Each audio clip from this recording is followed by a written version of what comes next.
किला सियालकोट पाकिस्तान में मौजूद कदीम तरीन किलों में से एक है। कहा यह जाता है कि इस किला को राजा सलमान ने तामीर करवाया था, जो कि राजा सल के नाम से मशहूर था, और ये वाकया भी दूसरी सदी का है। देखा जाए तो ये किला बहुत पुराना नहीं है, लेकिन महाभारत में इसका जिक्र मिलता है। इस किले के हवाले से महाभारत में चैप्टर मौजूद है, जिससे ये अंदाज़ा किया जा सकता है कि ये किला तकरीबन 5000 साल पहले उस वक्त की अस्करी ज़रूरतों के तहत तामीर किया गया था, और बाद में इसमें आने वाले राजा और बादशाह तामीरात करते रहे, और शायद उन्हीं में से राजा सल था जिसने इसको रिकंस्ट्रक्ट किया था, जिसके लिए साजो सामान जो है वो हिंदुस्तान के मुख्तलिफ इलाकों से मंगवाया गया था, और इस किले को ईंटों, गारे और चूने और लकड़ी से बनाया गया था। आज यहाँ कोई बाकायदा किला तो नहीं है, लेकिन किला की बाकियात मौजूद हैं।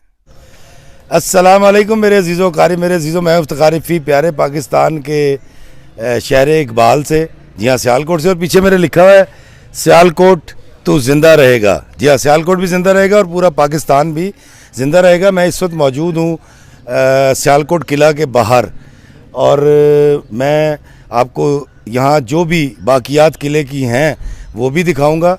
और मेरे दाएं जानिब देखें, ये एक टैंक है, और ये टैंक जो है ये दुश्मन का टैंक है। और ये देखिए यहाँ ये टैंक रखा गया, और इस टैंक के बारे में कहा जाता है कि 1965 की जंग में ये टैंक दुश्मन छोड़कर भाग गया था। जिन टैंकों में से उनमें से ये एक टैंक है जिसको यहाँ रख दिया गया है, और 1965 वार का है ये, और इंडिया का है ये टैंक। AMX-13 इसका नाम है, और इसको यहाँ पर रखा गया है ताकि हमारी कौम के नौजवान और बच्चे जान सकें कि 65 की जंग में ये टैंक जो है चविंडा के मुकाम पर इसको कैप्चर कर लिया गया था। और ये मेरे पीछे इसी किले के अंदर जो है ये एक बहुत बड़ा बरगद का दरख्त है। बरगद के दरख्त के पीछे जो आप देख रहे हैं वो कोतवाली थाना बना दिया गया है। दरअसल यहाँ एज सच जो किला सियालकोट है, इसमें बहुत ज़्यादा जो है तामीरात कर दी गई हैं, अमेंडमेंट्स हो गई हैं। तो मैं कोशिश करूँगा कि किले की बाकियात जहाँ जहाँ मुझे मिलेंगी मैं वो भी आपको बताऊँ और वो आपको दिखाऊँ भी। यहाँ पर पीर मुराद अली शाह का मज़ार मौजूद है, और उससे एक बहुत दिलदोज कहानी भी मंसूब है। दोस्तों, राजा सल एक जालिम और जाबिर किस्म का हुक्मरान था, औरतों का रसिया था, शराब नोशी किया करता था, और अल्लाह के बंदों पर जुल्म ढाने में उसका कोई सानी नहीं था, और इसके साथ साथ वो तोहम परस्त भी था। कश्मीर के कुछ हिस्सों के साथ साथ सियालकोट पर कब्ज़ा किया, तो इस किले को उसने रिकंस्ट्रक्ट करना चाहा। उस वक्त के पंडितों और नजूमियों से पूछकर राजा सल ने किला की दीवार तामीर करवाई, तो वो खुद ब खुद गिर गई। उसके मजदूर बार बार दीवार को तामीर करते और वो बार बार गिर जाती। फिर उसने एक निहायत घटिया हरकत की। दोस्तों, सियालकोट में इस वक्त मैं मौजूद हूँ पीर मुराद अली शाह सरकार के तुरबत पर। ये उनकी कब्र है, और ये है उनकी वालदा मोहतरमा बीबी रास्ती की। और इनके हवाले से मैं आपको बताऊं कि एक बड़ा मशहूर वाक़या, और वो ये है कि यहाँ पर राजा सल की हुकूमत थी, और जो किला मैं अब आपको दिखाने जा रहा हूँ उसकी बाकियात जो भी यहाँ बाकी हैं। जब वो इस किले की तामीर करने लगा तो किले की दीवार बनाता था और वो ढह जाती थी। तो राजा सल को किसी ने कहा कि पीर मुराद अली शाह के पास आप जाएं, और वो मुसलमानों के एक बहुत बरगज़ीदा हस्ती हैं, तो शायद वो आपको कोई मशवरा दे सके। तो पीर मुराद अली शाह के पास राजा सल आया, और उसने आकर दरख्वास्त की कि कोई हल बताएं। तो पीर मुराद अली शाह ने अपनी जो उंगली थी वो थोड़ी सी काटी, और थोड़ा सा खून उस पर लगा कर एक कपड़े पर दे दिया कि आप ये ले जाओ और ये किले की दीवार में रख देना, दीवार तामीर हो जाएगी। राजा सल गया, उसने वो खून भरी जो भी टाकी या कपड़ा था जब दीवार में रखा तो दीवार तामीर की, तो वो तामीर हो गई।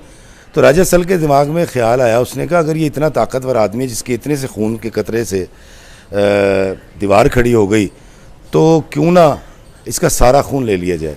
तो उसने पीर मुराद अली शाह सरकार का सर कलम करके सारा खून उसमें से लिया, और अपनी हुकूमत को और अपने किले को दवाम बख्शने के लिए वो किले की बुनियादों में रख दिया गया। और किला आज बिल्कुल मौजूद नहीं है, ना राजा सल मौजूद है, ना उसकी सल्तनत मौजूद है, ना लोग ये जानते हैं कि वो क्या करता था, उसके क्या मामला थे उस दौर के अंदर। लेकिन पीर मुराद अली शाह का ये मज़ार बीबी रास्ती का मौजूद है। फिर बीबी रास्ती वक्त के शहंशाह के पास गई और जाके फरियाद की। उन्होंने फिर एक आर्मी भेजी और फिर उस आर्मी ने राजा सल की हुकूमत को यहाँ ख़त्म किया था। और जिसके पहले जो मुजाहिद हैं उनका मज़ार शरीफ भी सियालकोट में है।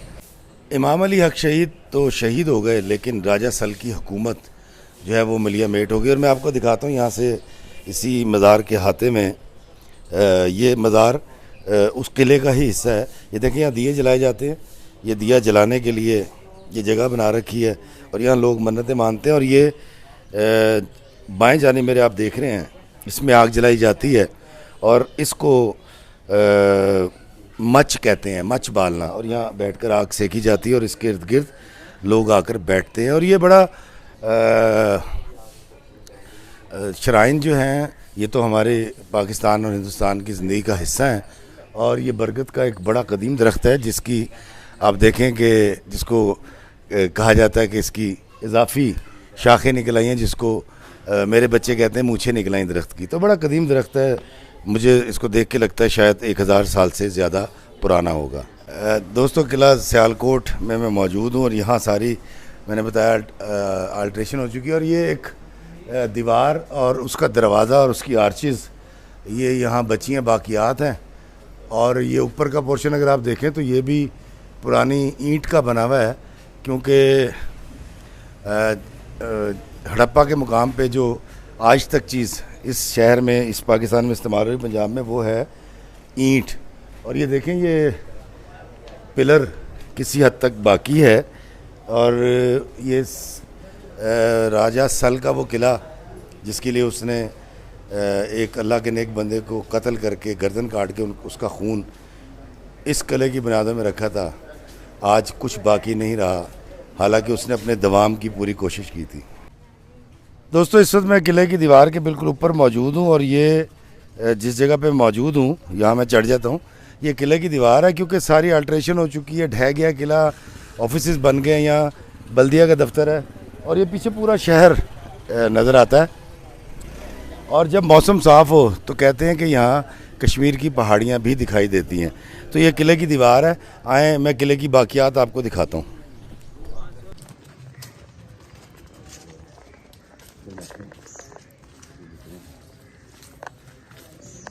मेरे पीछे अब आप देख रहे हैं कि राजा सल की जो कोतवाल है ये उसकी कोतवाली थी और यहाँ जजेस और पुलिस वाले उस वक्त के कोतवाल बैठा करते थे। उसके कुछ बाकियात मैं आपको दिखाता हूँ। ये देखिए, ये बड़ा अजीब खौफनाक सा काम है और देहान से, ओ माय गॉड।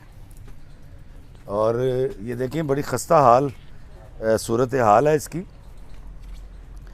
और ये देखिए, ये बड़ी मुश्किल से मैंने इनसे गुजारिश करके, क्योंकि अब सरकारी दफ्तर बन चुका है, ये बारीक ईंट और गारे की चुनाई से पता चलता है। ये देखें कि ये बहुत ही पुरानी तामीरात है। मैं मतलब लगता है कि 1000 साल पहले ये बादशाह जो राजा सल था ये वो यहाँ रहा होगा। और सदा नाम तो बाकी तो सिर्फ अल्लाह का ही रहना है। राजा सल साहब जो इंसानों पे जुल्म और सितम ढाया करते थे और उनका ये ख्याल था कि सियालकोट में उनकी जो हुकूमत है वो बाकी रहेगी। देखिए, कुछ बाकी नहीं रहा, दरारें आ चुकी हैं, आ जाके किले का ये हिस्सा बिल्कुल फरसूदा हो चुका है। और ये वो राजा था जिसने अपने हुकूमत के दवाम के लिए पीर मुराद अली शाह का सर काट के उनका खून इस किले की बुनियाद में रखा था। आज यहाँ सरकारी दफ्तर हैं, बच्चे खेलते हैं और गाड़ियाँ पार्क होती हैं। और ये बचा है राजा सल का किला।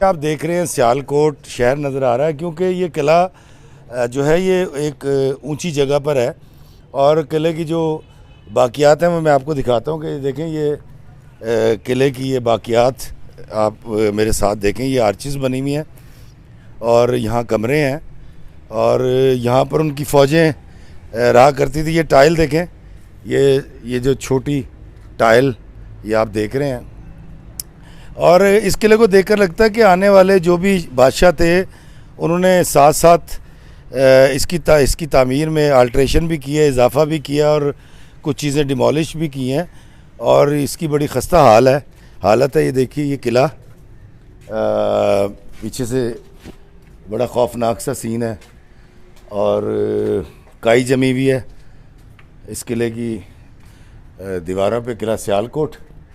और इस तरफ देखिए ये वो हॉल है। इसके बारे में कहा जाता है कि यहाँ पर इन हॉल्स के अंदर अंग्रेज़ दौर के अंदर बड़ा जुल्म व सितम हुआ करता था और जो पंजाब के जो बागी थे, बागी इस सेंस में जो अंग्रेज़ सरकार के ख़िलाफ़ आवाज़ उठाते थे, उनको यहाँ कैद कर लिया जाता था।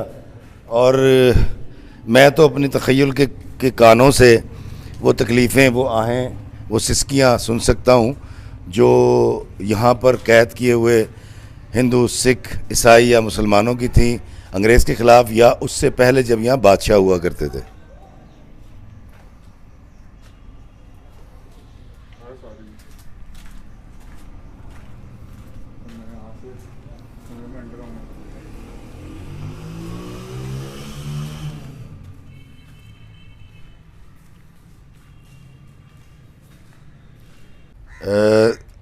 आप देखिए कि इस किले के कमरों की अब तो छतें भी बाकी नहीं हैं और यहाँ पर बाकायदा तौर पे दरख्त उगाया है और वो दरख्त कितना तनावर भी हो चुका है। जी हाँ, ये वो किला बादशाह या राजा सल का, जिसने एक बेगुनाह मुसलमान को शहीद करके उसका खून इसके बुनियादों में रखा था और आज इसमें से कुछ भी बाकी नहीं रहा। और ये देखिए ये वो कमरे हैं जहाँ पर कैद करके जुल्म व सितम किया जाता था और जब यहाँ बादशाह आते थे हिंदुस्तान पर, जो काबिज़ होते थे, वो यहाँ पर अपनी मर्ज़ी से फ़ौजों को बिठा लेते थे, बारक्स भी बन जाया करती थी। और ये देखिए ये हाल है किले का और ये सामने सारी किला की ज़मीन पर कब्ज़ा हो चुका है और मुख्तलिफ़ दफातर, सरकारी दफातर बन चुके हैं। मैंने आपको किले की बाकियात दिखाई, अब मैं आपको लेके जाऊंगा एक सुरंग की तरफ। कहा यह जाता है कि वो सुरंग यहाँ से सियालकोट के किले से निकलती थी और श्रीनगर तक जाती थी। आए मैं आपको दिखाता हूँ वो सुरंग।